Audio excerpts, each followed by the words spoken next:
There is big news of the day, and it revolves around Deion Sanders. You may have heard, if you're listening to the update on Deion Sanders' career, on his health, which is he is currently fighting cancer. I guess he's a cancer survivor because he had bladder cancer, had it removed, but it's not like, oh, you had it removed? Oh, it's done. We're good. Like, that's not how cancer actually works. Here's Coach Prime and his doctor as they announced at the press conference earlier today.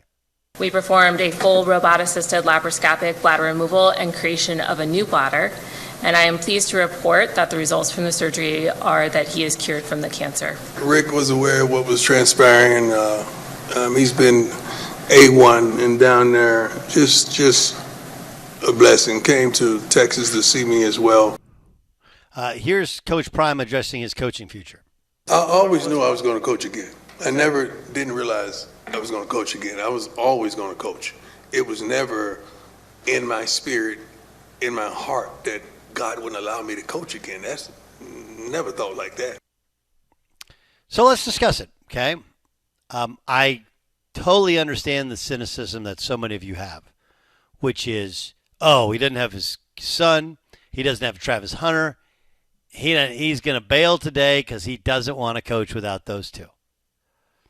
And this would have been a perfect opportunity to do so. Let's just be honest. If you have bladder cancer, you have your bladder removed, and you go like, hey, I had the scare and had toes removed when I first got here. I've had some other health issues. Now I have cancer. This is probably not what I want to be doing while I'm trying to figure out my health issues and try and get healthy. I don't think anyone who's just a real human being, not idiots on social media, I don't think anybody would have gone like, oh, Deion, that's wrong. But there was, because we didn't know, it hadn't been disclosed, because he hasn't coached before without coaching his son. I think there was a lot of interest in all right, does he really want to do this? Really want to do it? Really want to do it. Because I'm sure 13 and 12 over the past 2 years was not fun. Can you imagine 13 and 12 without your son? Yeah, really not fun.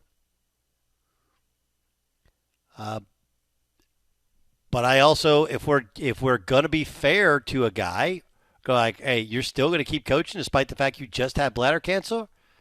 I guess this is something you really want to do. Really want to do. And people do act differently when they get a cancer diagnosis. My dad, my late father, passed away from cancer.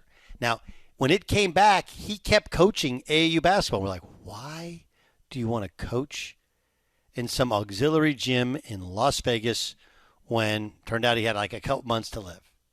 And for him, I think it was he wanted to feel alive while he was alive. He didn't want people to treat him like he was dying when he was dying.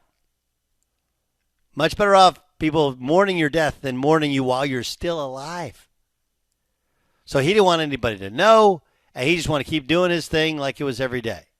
For Deion, I think he had to tell people, because otherwise, like, wait, you've been away from the team for how long? What's going on here?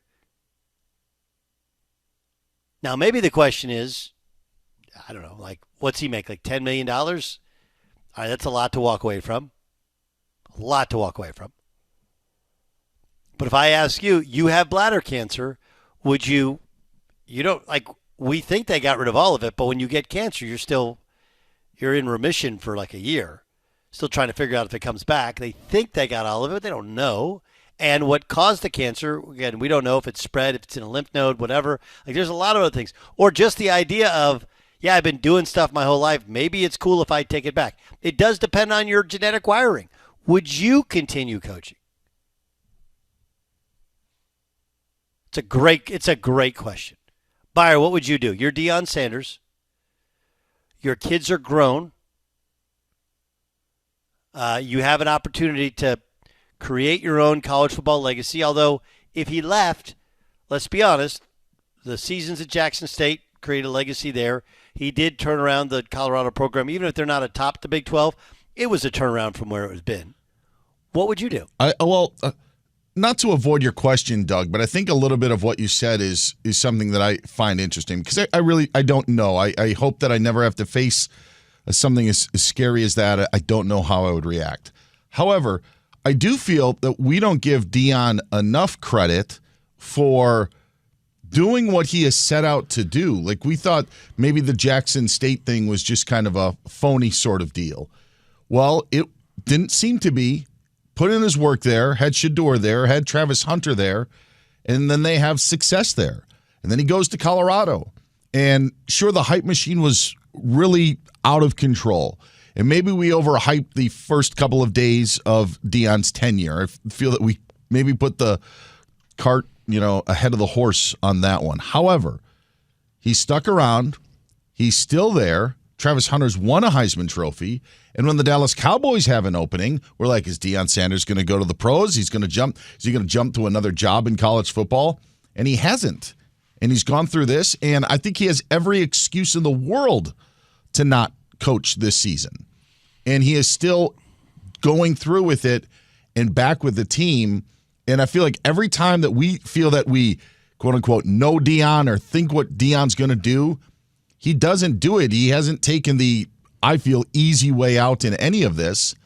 And I'm pretty impressed by it. And now to do this and to see how he looks different. He does. He doesn't look like the stronger Deion that we're accustomed to. I think he deserves an enormous amount of credit for that.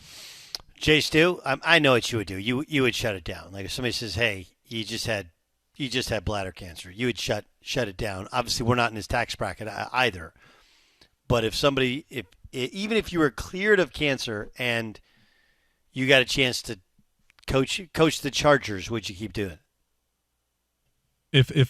If my doctor said it with authority and with conviction, like his doctor just did, I've never heard a doctor, like, after a procedure say he's cured of cancer. Yeah, that was strange to me. Mm-hmm. But if I was receiving that conviction from my doctor, I would just keep doing it. Sure. This whole time. They constructed a new bladder. Like that was the line that was like, really? They can do that? Because when I heard he had a bladder removed, I was like, ooh, like what does he do to go to the bathroom? Like, how does that work? And he talked about having a porta potty there, like there may be a porta potty on the sideline for him. But then when the doctor said that they've made a new bladder, I was like, wow, I guess they can do that. But I don't know if I said it to you guys on the air, or maybe Doug and I talked about it off air at some point. I remember when kind of the rumors of Deion's health had surfaced this offseason. And I remember having a conversation like, this would be a real convenient way to say I'm done coaching at Colorado. He got his son drafted. Now, he probably got his son undrafted in the first round, but he got his son drafted. He got his son's name up in the Colorado Stadium, which the great Shane Gillis pointed out on the ESPYs, for a 13-12 career record at Colorado. His number is retired. It's like this, and we all know the AAU coach. We all know the Little League coach. As soon as the son goes away or the son's injured for the season, you lose the coach. There's no more invested interest. So this seemed to make sense. So today, I fully, I thought it was going to be, I'm going to step down regardless of what his health situation was. I had no idea it was cancer, but that was kind of what was going through my mind. Sam, what would you do? So my grandma actually had the same situation. It was the late 90s. We were on a fishing trip in Ontario, Canada, and she went to the bathroom and she saw blood come out. So when we got back to the United States, she had the cancer removed from her bladder. She got, I believe it's called a urostomy bag, and she lived another like 27, 28 years. So this is something that can be completely cured. I'm not sure if my grandmother, and Deion's situation are exactly the same, but I can just tell you from what I experienced, this is something that's very treatable and curable. And if I was him, yeah, I'd keep working. I think that, a lot of people, they're driven by their ambition, their jobs, their, what they do for a living. And if they stop doing that, and then they dwell on their medical situation. Yeah, no, that's, and he's not old, right? So when you're really old, then people worry about like after birthdays, after holidays, that's when people pass. Now for him, it's just more like this is the second major medical issue where he almost had his foot amputated like a year and a half ago. Now he has his bladder removed. Like, what's next? And, will you go back wondering, man, should I have done that? But I'm with you, Jay Stu. Like, I get that. I get that they may feel like they got it all, and it may be a different type of cancer than we're used to. But I'm not sure I've ever heard a doctor just a couple months removed from it go, yep, that's it, done, finished. He's great. He's great.